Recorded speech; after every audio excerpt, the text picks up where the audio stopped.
Greetings. Welcome to Milestone Scientific's second quarter 2020 conference call. At this time, all participants are in a listen-only mode. A brief question-and-answer session will follow the formal presentation. If anyone today should require operator assistance during the conference, please press star zero from your telephone keypad. Please note this conference is being recorded. At this time, I'll now turn the conference over to David Waldman with Investor Relations. David, you may now begin. Good morning, everyone, and thank you for joining Milestone Scientific's second quarter 2020 financial results conference call. On the call with us today are Len Osser, Interim Chief Executive Officer, Arjun Haverhals, Chief Executive Officer of One Dental Inc., and Joseph D'Agostino, Chief Financial Officer. The company issued a press release today, Monday, August 17th, containing second quarter 2020 financial results, which is also posted on the company's website. If you have any questions after the call or would like any additional information about the company, please contact Crescendo Communications at 212-671-1020. The company's management will now provide prepared remarks reviewing the financial and operational results for the second quarter ended June 30th, 2020. Before we get started, we would like to remind everyone that during this conference call, we may make forward-looking statements regarding timing and financial impact of Milestone's ability to implement its business plan, expected revenues, and future success. These statements involve a number of risks and uncertainties and are based on assumptions involving judgments with respect to economic, competitive, and market conditions and future business decisions, all of which are difficult to predict accurately and many of which are beyond Milestone's control. Some of the important factors that could cause actual results to differ materially from those indicated by the forward-looking statements are general economic conditions, failure to achieve expected revenue growth, changes in our operating expenses, adverse patent rulings, FDA or legal developments, competitive pressures, changes in customer and market requirements and standards, and the risk factors detailed from time to time in Milestone's periodic filings with the Securities and Exchange Commission, including without limitation Milestone's report on Form 10-K for the year ended December 31st, 2019, and Milestone's report on Form 10-Q for the second quarter ended June 30th, 2020. The forward-looking statements made during this call are based upon management's reasonable belief as of today's date, August 17th, 2020. Milestone undertakes no obligation to revise or update publicly any forward-looking statements for any reason. With that, we'll now turn the call over to Len Osser, Interim CEO. Please go ahead, Len. Good morning. Good morning, David. Thank you. And thank everyone for joining us on the call today. We continue to advance our commercial efforts around the CompuFlo epidural system. Although we experienced temporary setbacks due to the COVID-19 with hospitals on complete lockdown, I am pleased to report our sales and business development pipeline is expanding. Importantly, we are in late-stage discussions with a number of premier hospitals in the United States. Moreover, the CathCheck technology has resonated well with hospitals given its ability to significantly minimize anesthesiologists' time by providing very quick information regarding pain management. CathCheck's added capability makes CompuFlo the first and only commercially available instrument that can identify the presence of a pressure waveform signal that can be used to confirm proper placement of a catheter. And this can be accomplished in an objective way in minutes as opposed to using the conventional subjective method taking up to 20 to 40 minutes. Using CathCheck, physicians and nurses can not only determine what is the objective pressure at the tip of the needle, but can now monitor the presence or absence of a pulsatile waveform to determine the placement of a catheter. Importantly, this capability saves time and money and provides better patient care. Looking ahead, we are more encouraged by the outlook for the business than at any point during the company's history.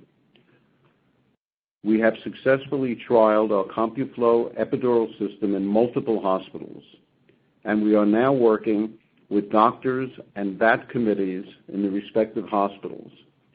Most importantly, the product is now proven in terms of safety, efficacy, and very importantly, economics.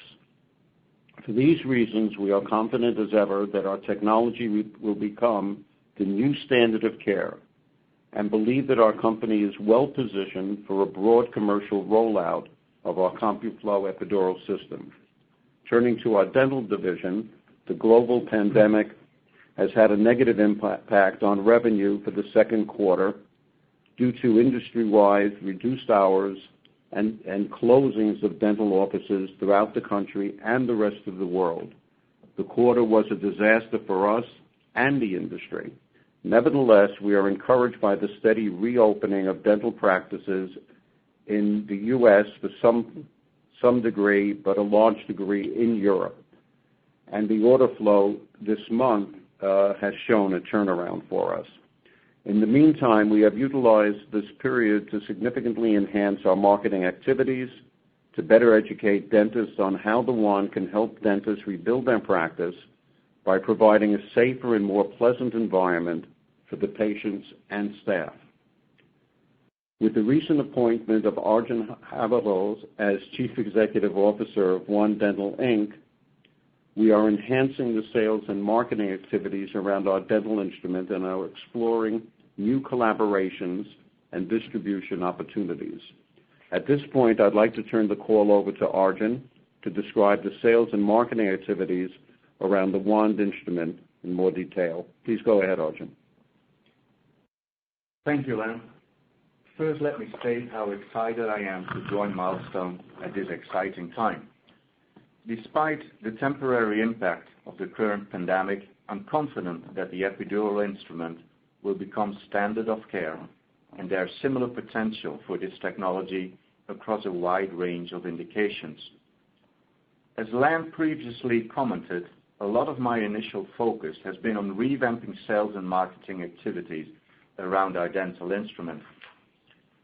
We are adding more resources, including a more focused international effort and educational activities to build awareness in the marketplace. As an example, we are reaching out to members of the Academy of General Dentistry to highlight the clinical benefits of the wand anesthesia system, which can improve the safety of dental procedures for the patients and staff during the COVID-19 pandemic. Patients are concerned about exposure potential to viruses and infection control more than ever. The advantage of the wand anesthesia system is that the anesthesia is delivered through a sterile disposable for single use, which adds peace of mind to the patient with the potential of decreased exposure risk. The key element of this strategy is to educate the dentists in terms of safety, efficacy, and economics. We are educating dentists on how the wand anesthesia system can not only help in their daily activities, but also play a role in getting their business back to normal levels by fostering a safe environment for patients. We also changed the value proposition of our dental product from purely clinical to more business-driven in order to prove that our dental products can help keep patients coming back. As an example, it's estimated that over 40 million Americans are dental phobic and avoid going to dentists because of the anxiety or fear that they experience.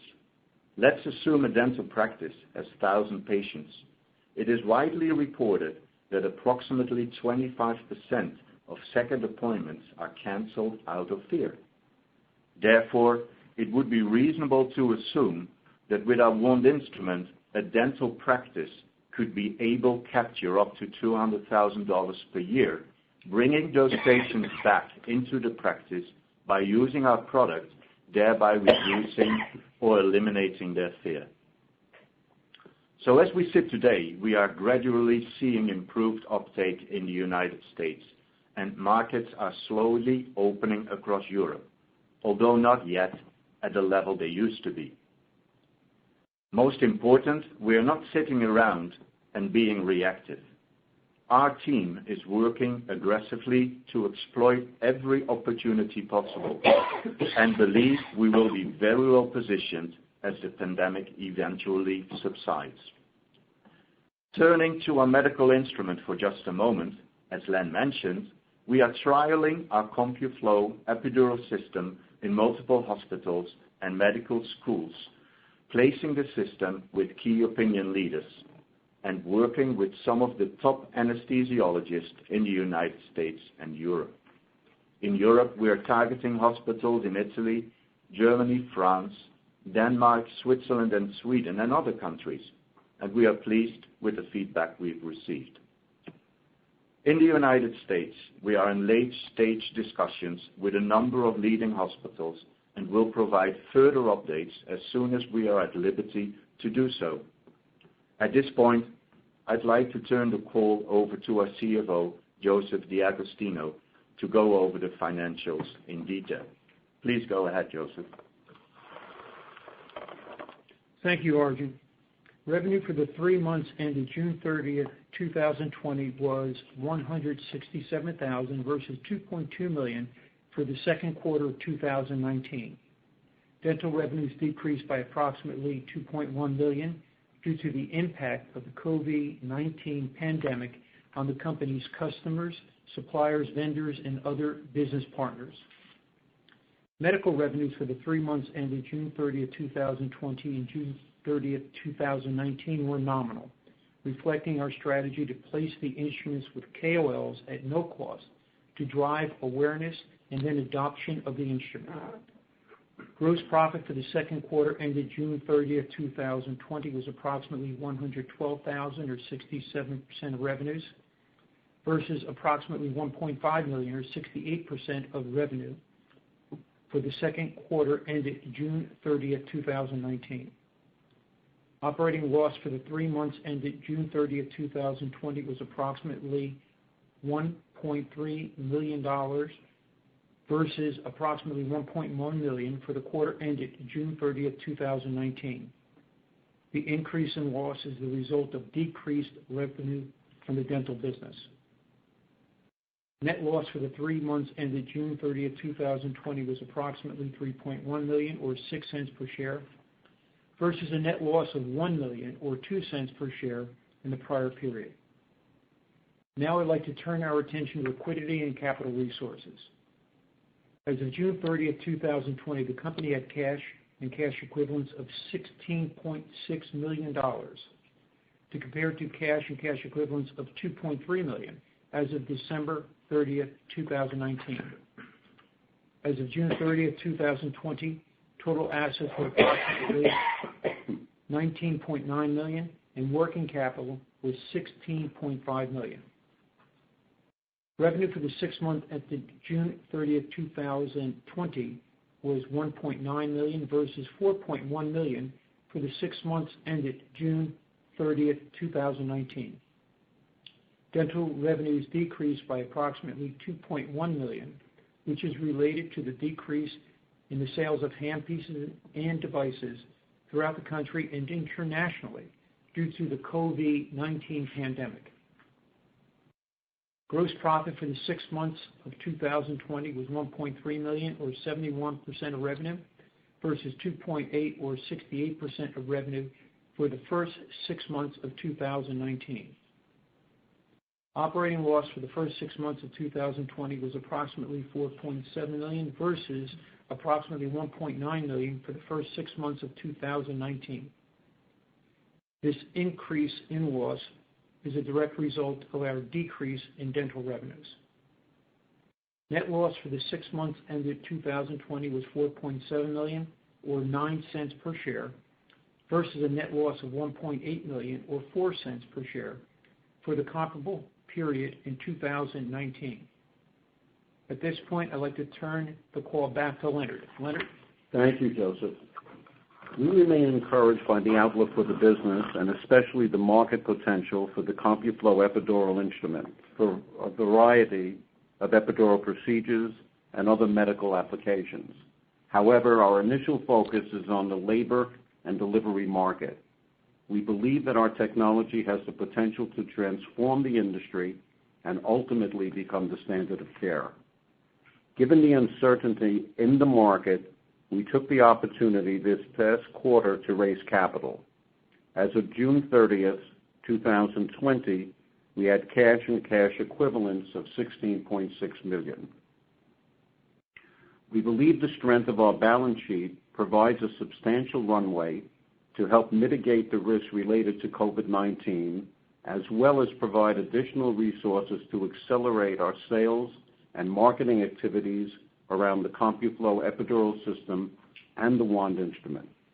Moreover, we now plan to resume development and commercialization of other indications for our proprietary DPS, dynamic pressure sensing technology. We believe this technology platform is quite broad, with multiple indications in large and underserved markets. Let me be clear. We did not intend, nor did we want to raise this capital, but given the uncertainty presented by the pandemic, it was the prudent thing to do to protect the company and our shareholders. Not knowing how long the pandemic will persist and the effect that will have on the overall economy caused us to raise this capital. We are committed to driving shareholder value and look forward to providing further updates as developments unfold. I'd like to thank you for joining the call today. At this point, we would like to open the call to questions. Thank you. At this time, we'll be conducting a question-and-answer session. If you'd like to ask a question, please press star 1 from your telephone keypad, and a confirmation tone will indicate your line is in the question queue. You may press star 2 if you would like to remove your question from the queue. For participants that are using speaker equipment, it may be necessary to pick up your handset before pressing the star keys. One moment, please, while we poll for questions. Thank you. The first question is from the line of Anthony Vendetti with Maxim. Please proceed with your question. Thanks. Good morning, guys. Good morning, Anthony. Morning, Len. Welcome aboard, Arjun. Thank you, Anthony. Hi, how you doing? So I wanted to just talk a little bit first about dental, and then we can move to the medical side. I think you said dental offices are beginning to reopen this month. Obviously, we're in mid-August here. What about in July? Did you see a reopening starting in July that's continuing into August and getting better in August, or did it not? The reopening really not start in any meaningful way into August?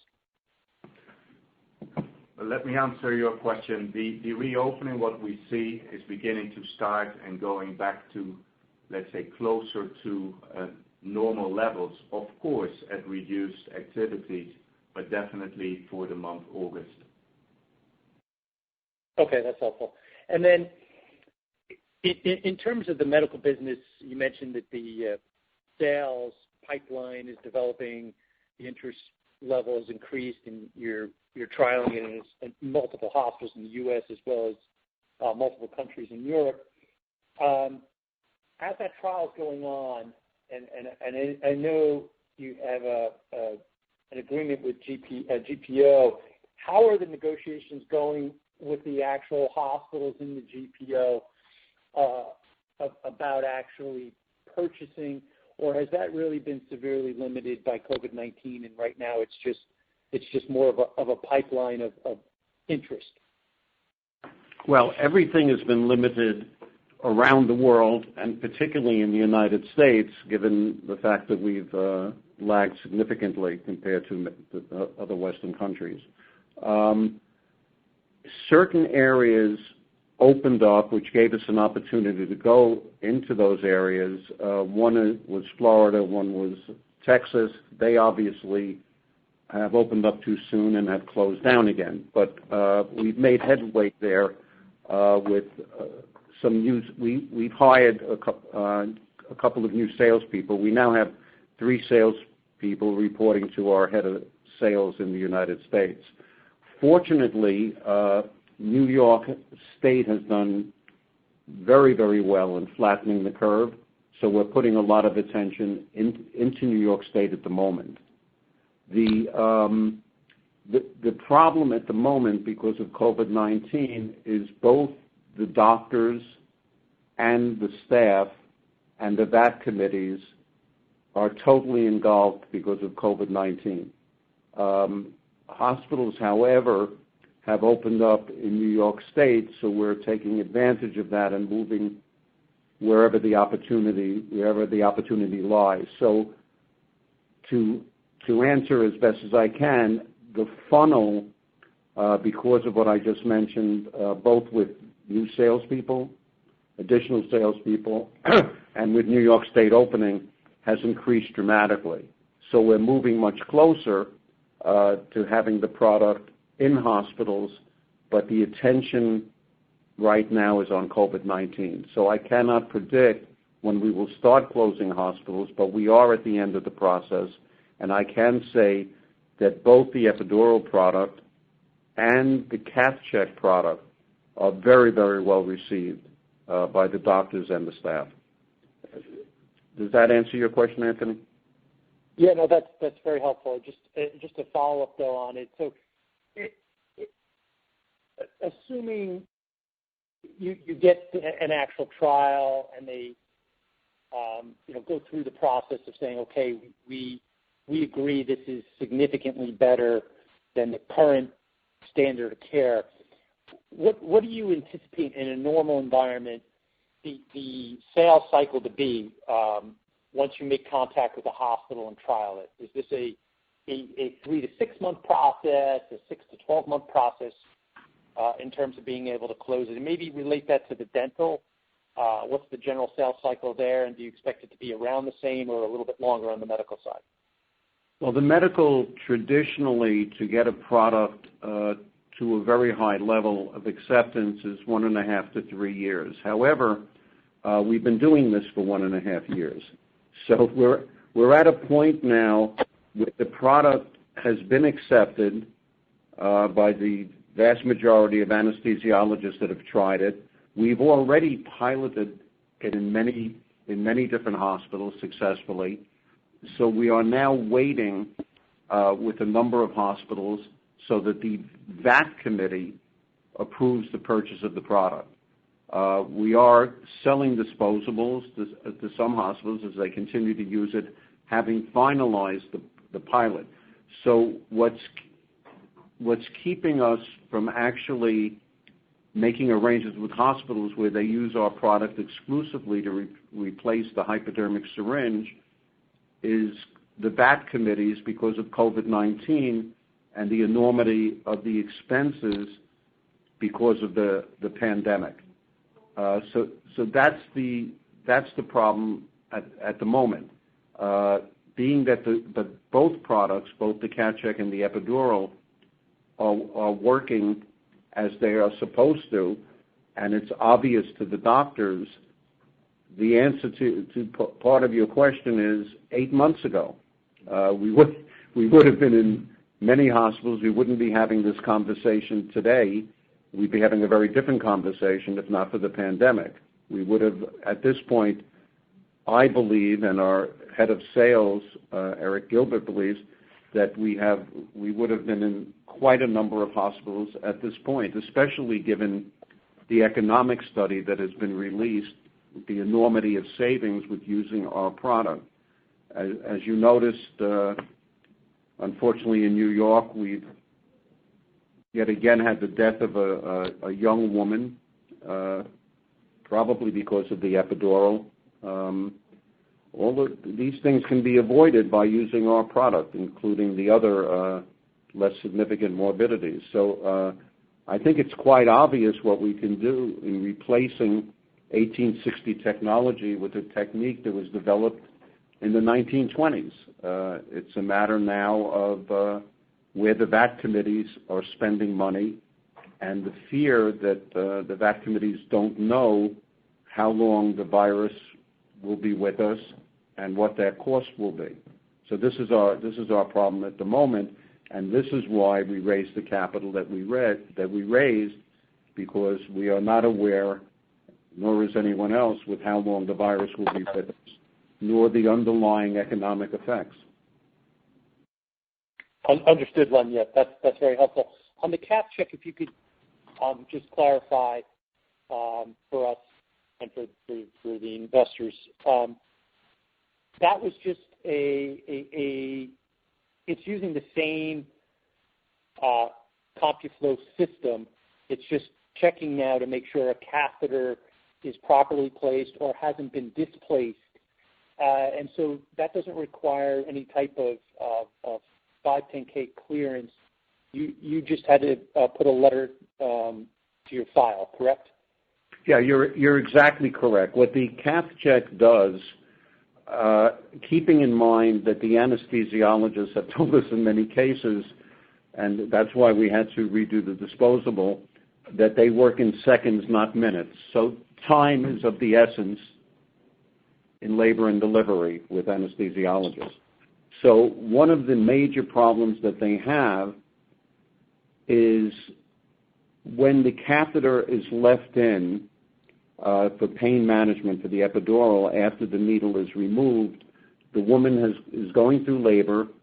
The woman is now placed on a gurney, moved to another room, once again placed on a gurney, moved to the other room with the end of the catheter tubing taped to her back. They then place that tubing in a pump, and they pump in pain medication. If the woman is still experiencing pain an hour, 2, 3 hours, when the anesthesiologist, a different anesthesiologist, is doing the rounds, there can only be 2 reasons. One is that there's not enough medication. The other is that with all the movement, the catheter has become dislodged and the medication is being deposited in the wrong location, if you will. In order to determine this, the procedure calls for the anesthesiologist to pump in a bolus, a large amount of anesthetic solution, to see whether the amount of the solution is not enough to mitigate the pain. They wait 20 to 40 minutes to see if the woman now has the pain mitigated. That is a very long period of time for the doctors, the nurses, but particularly for the woman that's in pain. What we can do is, because of our location ability, given our ability to read the heart rate, if you will, the pulse wave, we can tell in a very short period of time, within a minute, within 2 minutes, whether, depending on if it's a dry or wet epidural. So we reduce that time from perhaps 40 minutes to a minute or 2 minutes. That is enormous, and it's definitive, it's conclusive. So they know immediately whether to increase the dosage or to do another epidural and replace that catheter. That's why that is so very important. Excellent. All right. Thank you for that explanation. I'll hop back in the queue. Thank you very much, Anthony. Thank you. As a reminder, you may press star 1 to ask a question. We'll pause a moment to assemble the queue.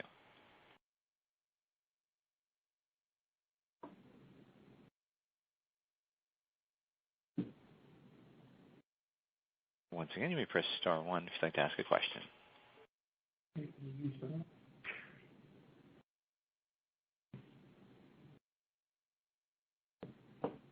Thank you. Our next question is from the line of Jim Dowling with Jefferies Capital. Please proceed with your questions. Yeah, good morning, everyone. You referenced additional uses for your technology. Could you just give us a sense of what those additional uses are? Sure. Well, there are enormous applications, because whatever the hypodermic syringe can do, we can do. Now, naturally, we're not going to do vaccines, but any subcutaneous injection we could do. So if you look at, we have entered labor and delivery first because of the very high morbidity rate. I'm speaking now of morbidity, not mortality. It's 4.5 to 5% in labor and delivery. However, labor and delivery is a relatively small market compared to pain management with epidurals. We can do that as well. Also, epidurals are used for operations of short duration, even under general anesthesia. So we can do that as well. Botox is another area. Botox is pay-for-play, very expensive, and the fallout for people that want to use the Botox for cosmetic purposes is due to the excruciating pain of injecting into the nose, the eyelids, so on and so forth. So we have an instrument that we can use for that. Now, we haven't pursued that because we were husbanding the capital for the epidural, Now that we've raised the capital, we're looking into pursuing that as well. Intra-articular injections are a much, much bigger market, and that's for osteoarthritis. When you're placing hyaluronic acid because the synovial fluid has dissipated in the joint, the synovial fluid is not replaced by the body. So the procedure calls for approximately 7 years of continuing the patient with injections 3 to 4 times a year with hyaluronic acid or another drug which will replace the synovial fluid. And it does that very well. Eventually the patient would have a joint replacement. So in one instance, you can't do that in the small joints, the fingers and the hands, because it's excruciatingly painful. In the other instance, in the large joint, the problem is finding the right location. Because when you're delivering a drug, for example, the epidural, and the woman is in pain, the indication that you haven't placed in the correct spot, the catheter, is the fact that the woman's in pain. The woman's telling you that. When you inject in other areas unrelated to pain, you don't really know if you've injected in the right spot, possibly for weeks, whether it's not a systemic like chemotherapy, but a drug going to a specific location. What we could do, because of our multiple areas of finding the spot, one being pressure force feedback, the other is the pulse wave, we can assure the physician or nurse in real time whether they're delivering the drug in the real spot.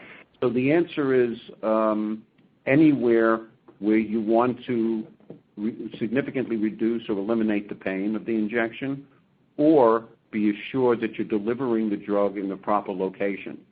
So the potential markets are enormous. Thank you. You're welcome. Thank you. At this time, we've reached the end of our question and answer session, and I'll turn the call back to management for closing remarks. Okay. Thank you very much for attending this call. We are continuing to husband our capital, to work diligently to both bring our dental product and our epidural product commercially to market, even in this situation. And we are also looking at development of other products based on our underlying technology, keeping in mind that a recent patent was issued over the last few months, which gives us another 20 years of patent life on pulse wave, which is obviously very important to the company. And we keep, of course, as a research and development company, continuing to leapfrog ourselves. So stay healthy. Thank you very much, and we will keep the market informed as we progress. All the best. Thank you. This will conclude today's conference. You may disconnect your lines at this time. Thank you for your participation.